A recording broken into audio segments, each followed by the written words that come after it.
Sorry, I'm late, Your Honor. My client had a shift at Burlington Coat Factory. She doesn't work there. She just steals from 10 to 4. My panel, first up, 90 Show conservator Robin Thede.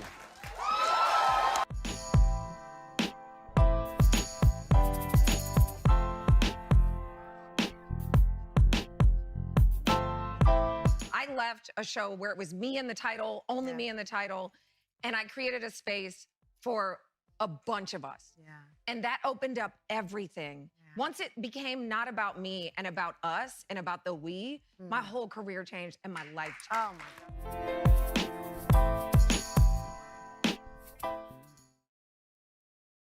Good afternoon and welcome to the Capehart podcast and Washington Post Live. I am Jonathan Capehart, Associate Editor at the Washington Post.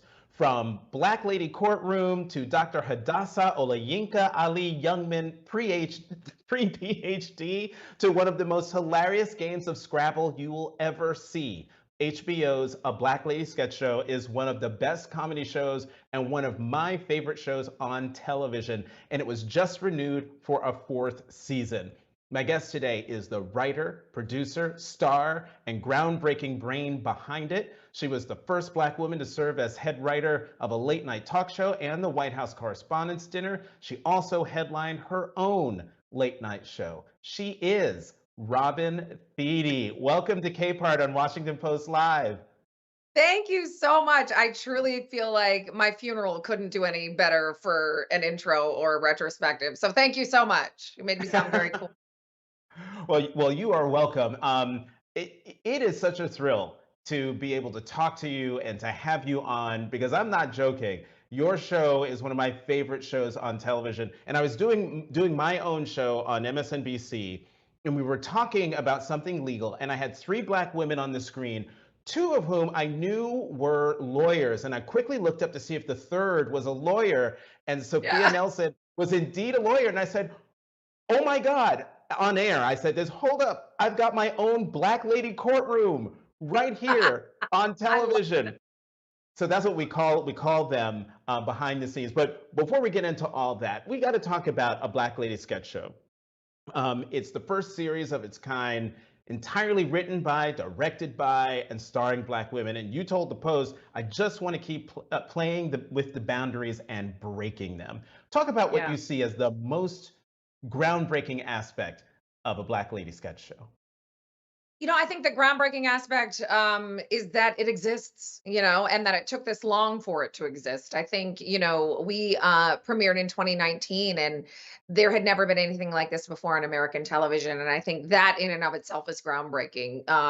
But beyond that, I think it's one of the most beautiful sketch shows in history. I set out to make a very cinematic sketch show. It's kind of like 50 short films in 6 episodes. And we shoot everything entirely on location. We don't build stages. We bring in 30 to 40 guest stars or more every season in just 6 episodes. It's jam-packed, it's dense. The joke density is hilarious. Like at this point, every other line or every line is a joke. You have to really rewind to catch things. I do. So I think that is groundbreaking just in the way that we're presenting sketch. And I think that we've proven, even though the show is specific, it's universally funny. And even if you don't understand all the jokes, you'll either come away educated, but you're definitely going to come away laughing. Well, that is for sure, because there is so much Black culture just jammed into the show overall, but into every sketch. For instance, in Black Lady Courtroom, when the judge looks up, and I think it was either the judge or you playing the lawyer, you look around the courtroom and you say, what in the baby hair? When I heard that, I howled, because you have to be Black. Only Black people know what baby hair is. Well, now the Kardashians know what it is, because now they fell theirs down. But yes, it's true. We definitely started that, and that is definitely our thing. So yeah, I think Yvette Nicole Brown, who was Emmy nominated for her Judge Harper role on the show, she says when she comes in, she says, won't he do it? Which is also a Right. very black church race. And then, yeah, I come in and say, what in the baby hair? Right. And then in the second part, I say, what in the Murrays? So I think, yeah, that's always a fun game for us to play. Right. All right. So can we just go back to something that you mentioned I was going to bring up later on, and that is like how you do the show. That it's not your typical sketch show. It's not like Saturday Night Live. It's not even like your Holy Grail in living color. That you do each sketch like it's I think you said a mini movie. Isn't that Yeah. expensive? Why do it that way? Couldn't you do it an easier way? Yeah, I think for me, when I set out to make this show, this is the seventh sketch show I've been on as a writer performer, but the first one I created. And so for me, I think sketch can look really cheap. And that doesn't mean it's not funny, but I think that because it is hard to reinvent the wheel, right? You're creating a new world with new characters every time you have a new sketch. It does get expensive. Mhm. Luckily, we have the belief and trust and financial support of HBO. Um, so, I think that they have been extremely generous, even though we're still technically like a small budget show. We're not Game of Thrones, but we definitely have been generously supported by HBO to make this beautiful show. I also am a master at making a small budget look expensive, and I have a really good team, um directors, DP, my line producer, Linda Morales, this amazing woman who, we work together with every line item in that budget to really eke out as much as we can. And cameras are great. We shoot on Alexa Minis for those tech heads who want to know that. Hmm. And those cameras are really versatile, and it's all about using lighting in a way that's going to make things look incredible, but still be able to shoot one to two sketches a day. We don't spend multiple days shooting sketches. We've got to crank them out every day. So, because we have a pretty condensed shooting schedule, we shoot the whole season in maybe 34, 35 days. So it's Wow. it's it's not a lot of time. And that's how we keep costs down too.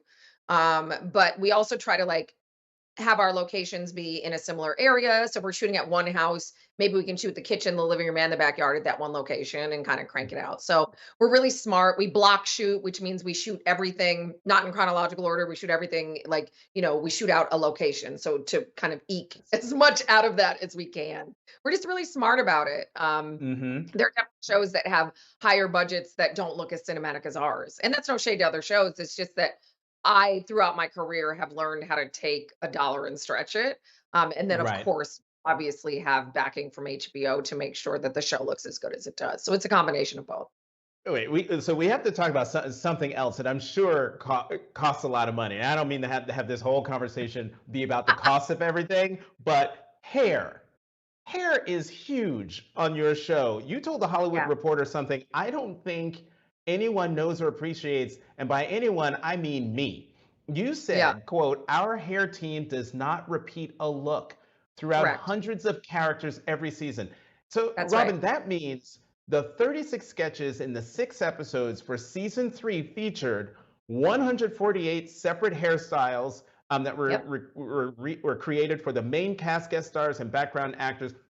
Why is hair so important and an integral investment for the show? It's critical. Black women's hair, like some people only watch the show. They don't even like comedy. They're just watching it to get hairstyle suggestions. The head of our hair department, Siobhan Brown, who did my hair today too. Hmm. She is utterly unbelievable. I am campaigning harder for her and all of our glam squads to get Emmy nominations than I am for myself. Like I'm like, you don't understand the magic they have to pull through. Like every season has been that way. In our first two seasons, Nikki Wright, who works on Black Panther and all these amazing projects, and then season 3 and into season 4, Siobhan Brown. We have literally had these hair geniuses that have come through and created iconic looks. If you look at the sketch like The Last Supper or The Resurrection, you have these women who are disciplettes, and it's these biblical sketches. They create lock wigs, like dreadlock wigs and afro wigs and all these things by hand, each one of them just for the background. And it can be up to 50 different wigs. So the 148, I think that's actually a misquote. The 148 is for the main cast and the guest stars only. There are hundreds of styles for the background players. Oh, the Um, background and so folks. and it's only like 6 of these women. It's not like there's not like, and really we only carry probably 4 in a day, but we have barbers for the men that come. Mhm. I know Black men on sets oftentimes have issues with getting their hair cut properly. For Black women who come, they come in the trailer and they're like, oh, thank God. Because there's just wigs everywhere, and these women are like, they're all Black women creating these looks. So it's just And really important, because I think in the history in this business, when we get on set, they're not people who look like us traditionally, and they aren't familiar with our hair textures and how to work with wigs and weaves mhm. and extensions and ponytails, or even just natural hair. And And we to do all that of it. Right, and to that point, the Hollywood Reporter reports the hair department used 92 wigs for the main cast and 115 for background, plus 30 packs of synthetic braiding hair, 20 bundles of human hair, and 12 ponytails. There you go. So, Okay, that's the breakdown. That sounds right. That yeah. sounds right.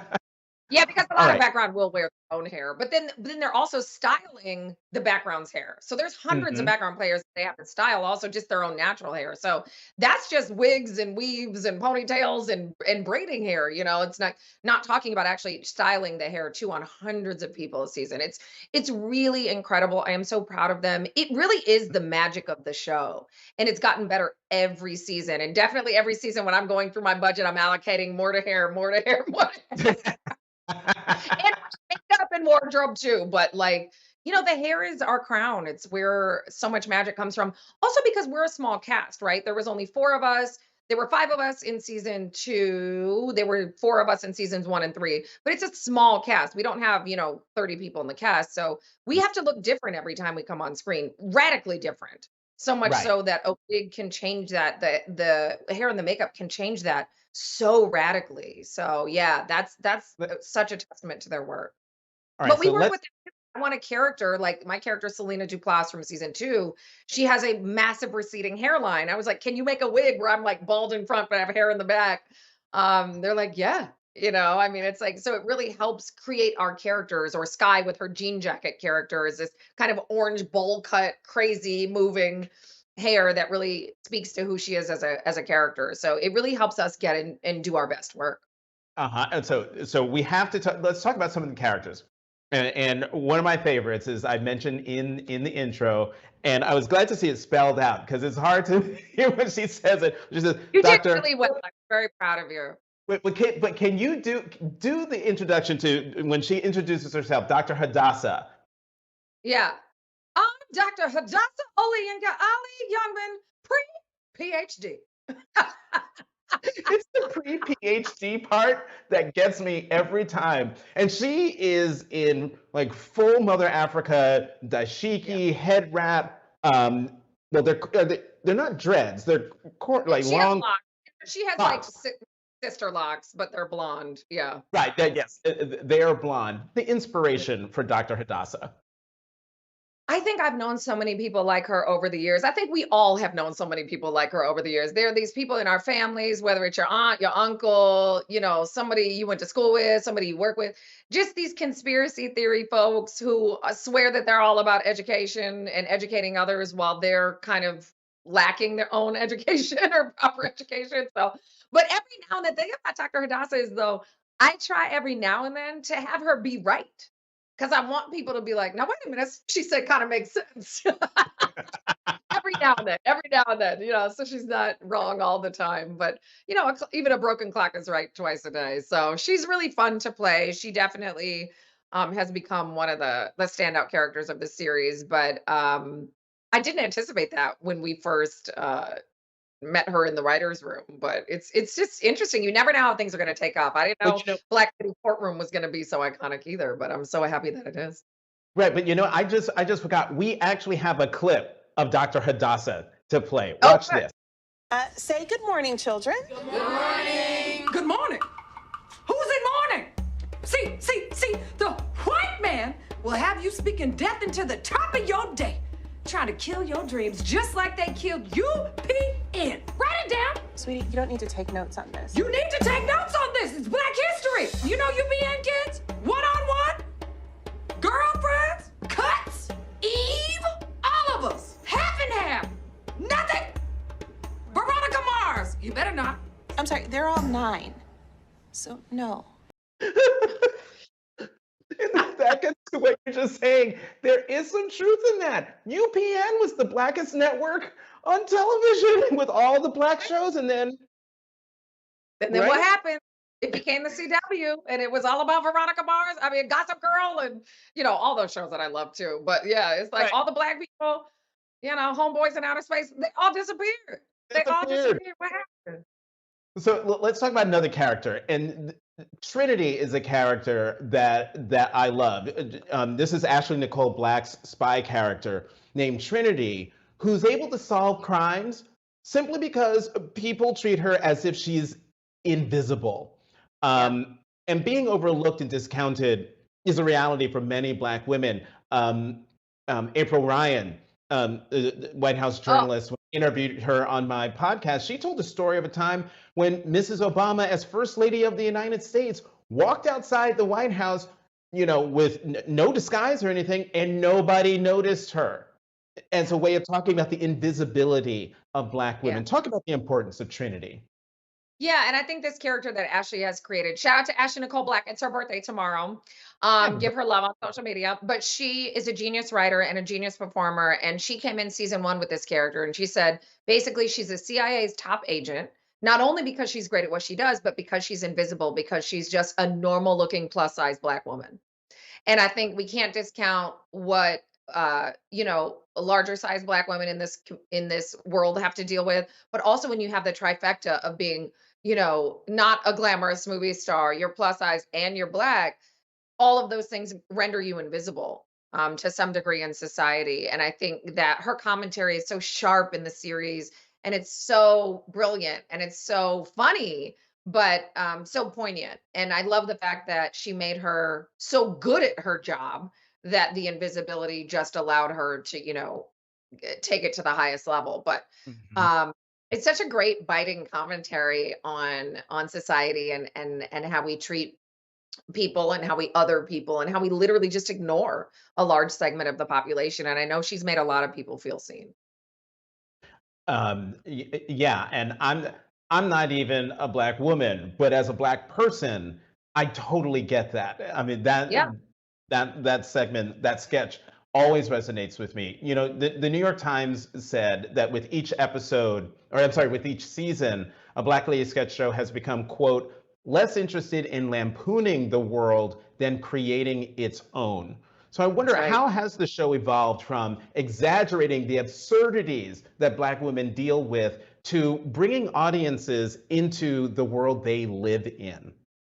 Well, we are calling it the BLCU, which is the Black Lady Cinematic Universe. We now have our own. We've created this cadre of characters who have come back season after season or skip seasons, but now going into season 4, we know that we have this multiverse to work with, right? So there's different levels where, yes, it's not the end of the world anymore, but spoiler alert, if you haven't seen the finale, it is a world in which Dr. Hadassah was elected president, although briefly. So it's not the normal world that you and I know. And so in this cinematic universe, basically characters started to meet. You mentioned Slurred Words, which was the Scrabble game. That was a sketch where none of our core cast was in it. And then after that, we had a sketch called Fatal Distraction, where Trinity actually meets my character Octavia, who had never been in a sketch before, and they meet and team up in this Black Lady Cinematic Universe. So what's going to happen now, Avengers style, is that all of these characters we know in Dr. Hadassah's mind-controlled world can interact. And so I'm really excited, like for those of our audience who have been on the journey with us for 3 seasons, but even people who haven't, you're still going to be able to jump in at any point and get the comedy out of it. But we're rewarding the people who have been with us from just what seemed like lampooning to now creating our own universe, which was always my intention. And I'm so lucky that HBO gave me the bandwidth to do that over multiple seasons. Another thing that makes a Black Lady sketch show so fun to watch is the roster of guest stars who you have come on the show. I was watching the scene, the sketch where Nicole comes with her girlfriend, and she comes out, and Vanessa Williams is her mother, and she's screaming about, oh my God, that's disgusting. There's a spider behind her. Ashley, sorry, Ashley. Yes. And so Vanessa Williams you've had on, Ava DuVernay, Michaela J. Rodriguez, Michael Ealy, just to name a few of the people who have been on the show. How hard is it to convince them? They're seeing the spider. How hard is it to convince them to come on a Black Lady sketch show? Is it even hard? Oh, no, it's not hard. I think, I mean, listen, I have people now who are threatening me with bodily injury if they don't get on the show because they've been asking me for years. And I'm like, I only have 6 episodes, people. But no, I think I've been in this business a long time, despite being very young. Um, so I've garnered a lot as a writer and as a producer and also on camera, but mostly as a writer, I've gained a lot of fans because I've worked with people behind the scenes. And so it feels like to people in their homes, they might be kind of just getting to know me in the past couple years, but I'm really entrenched, especially in the comedy world. But I don't know, like Vanessa Williams and I did a movie together years ago. We've done 2 movies together, actually.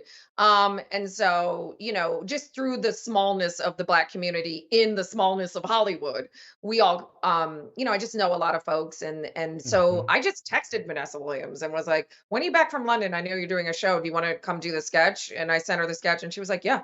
I mean, that's kind of how it happens. Lance Reddick, though, we got through casting through our amazing season 3 casting director, Vicky Thomas. She was like, Lance wants to do a sketch. And I was like, I love him. I loved him on The Wire, loved him on Fringe. And he was so goofy. He was in that sketch with Vanessa. And he's so Right. silly and goofy. And we've become friends. I love him. And so it all just kind of comes together. But I have to give kudos to Angela Bassett, who was the first guest star we booked season 1, who we called cold, our casting office. And I wrote her a letter. And she said, yeah, I'm going to do it because no one thinks I can be funny. And, she'd never been kind of asked to do anything like this before. So once we had her, it was like any guest star we would call, we'd be like, well, Angela Bassett's doing the show. So you might want to do it. So, I think it's become a prestige moment for actors who want to Mhm. come and flex their comedy chops. They know we don't punch down. We're not going to make them look stupid. Everyone's going to be funny. Ava DuVernay was like, Robin, I'm only doing this for you. You've got 40 minutes. Like, let's make it happen. And we did. And she was fantastic. And she was like, just so game. And like, she's not a performer or a comedian. Like, the fact that she came to do that was such an honor for us and such a testament to the camaraderie in this community and how much people believe in this show. And they've always been so cool. We've had literally well over 100 guest stars in 18 episodes of television, and they have all been stellar, stellar, truly.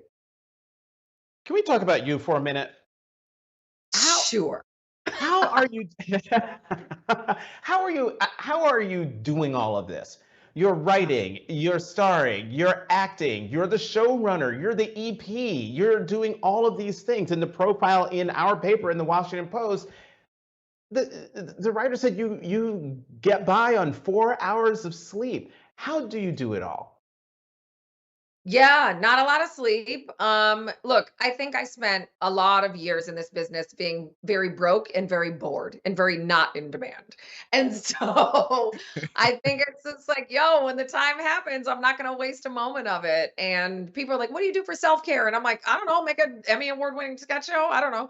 But yeah, I have like a big overall deal. I have a production company. We have like a dozen or more projects in development. Like there's so much more going on beyond just making the sketch show, but the sketch show takes up my entire year. I mean, it is a lot, but I love working with writers. I love my cast. Oh my God, I love my cast.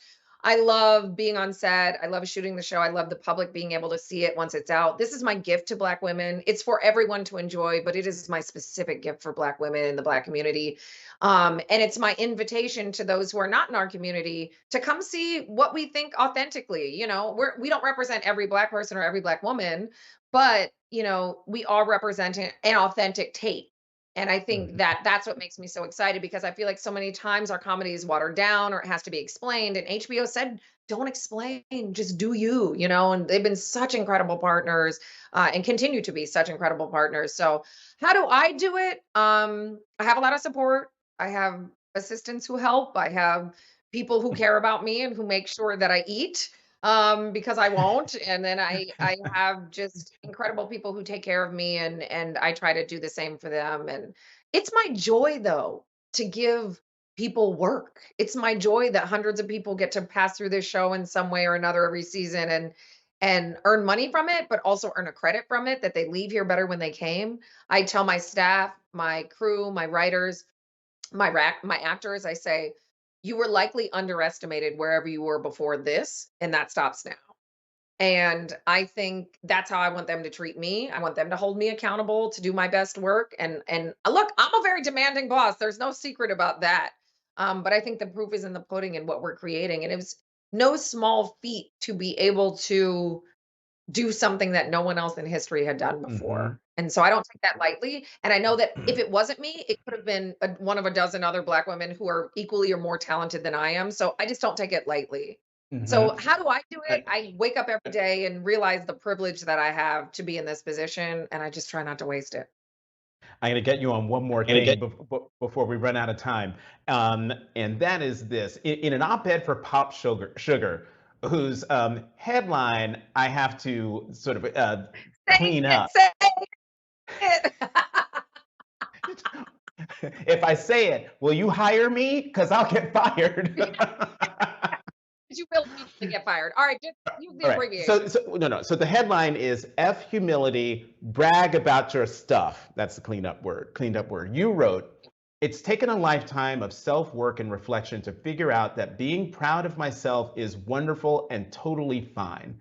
So Robin Thede, what does it mean for Black women in particular to celebrate their accomplishments? Absolutely. I think it's so critical. I think that in this world, especially with social media and all of that stuff, not to sound too trite about it, but I think we think if you're not winning Emmys or you're not CEO of a company, then your hustle isn't hard enough, right? You're not doing enough to be where you're supposed to be, but that's not true. It's just not true. I think, I have a really good friend who literally rose to the C-suite of her company, and she was like, "Yeah, but I'm not the top."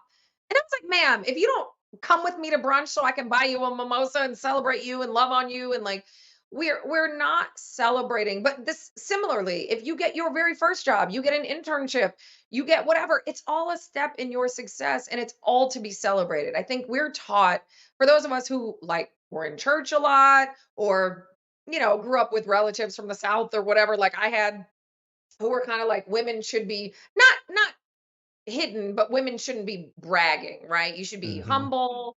You should be, like, "Oh, yes, it's fine." I'm like, "No, like, F that. Like, be really proud of everything that you've done at every stage. Don't be too good for a job, but at the same time, enjoy what you have in front of you and do a really great job and then move on when you're ready to move on." But I think for me, I just find too many women making themselves small and too many women downplaying their accomplishments because they're not, "Oh, I didn't win an Oscar." It's like, well, that's not for everybody. That doesn't mean what you're doing isn't changing the world. You're changing the world. Like, stop having these, like, I don't know, these unrealistic goals of what success is. I think we keep pushing the bar away when we have had so much success. The last thing I'll say is the bar of measurement that I always use is, I say, think about your 6-year-old self. Would Hmm. she be in awe of where you are? Because I know mine would be. And she would have been 10 years ago, even when I wasn't doing a Black Lady sketch show and the show wasn't winning Emmys. Like, she would have been so proud of me and so blown away by what I had done, even before people knew who I was or I was on TV. So I challenge people to look at it that way. And if your 6-year-old would have bragged about it, you should too.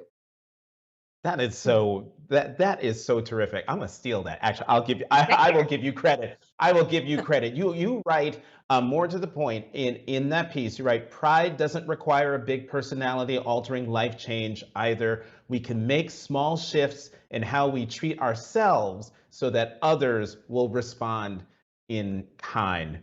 Emmy nominated producer, writer, and actor of the Emmy Award-winning HBO series, A Black Lady Sketch Show, she created, Robin Thede. Thank you so much for coming to Capehart on Washington Post Live. It's such a pleasure. Thank you so much. It's wonderful to see you. Thank you. Can we keep talking? And thank you for joining us. To check out what interviews we have coming up, go to WashingtonPostLive.com. Once again, I'm Jonathan Capehart, Associate Editor at The Washington Post. Thank you for watching Capehart on Washington Post Live.